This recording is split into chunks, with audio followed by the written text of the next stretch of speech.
प्रभु जीशु नाम समस्त नमस्कार ज्ञापन करे।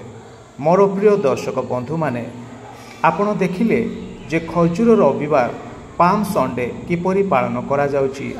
मो बोधे भूल देखिची ना ठीक देखिची, मो आखि भी धोखा खाउची कि वास्तविक से दिन प्रभु जीशु को से माने डाल आनी काटी चलुवा बाटरे पकाइले, निज निज लुगा पकाइथिले, आउ केते आडंबर सहित तांको गधरे बसाई नेबार वाक्यरू पढ़ी।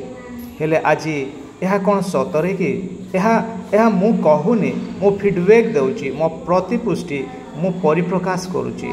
मोर प्रिय दर्शक बंधु, आज कि यह बंची आमानकर चर्च, आमानकर मंडली, आमानकर विश्वासी मानक मध्यरे, हेले यह एक आचंबित कथा।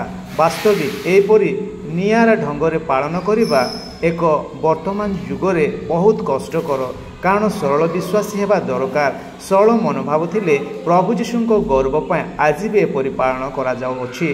केतेक जगार सबकिछि जगार बोली मु किछि कहू नाही।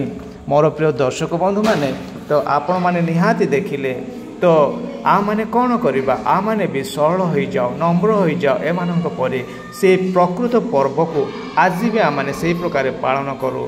प्रभु समस्त को आशीर्वाद करंतु। Thank you. God bless all of you. Amen.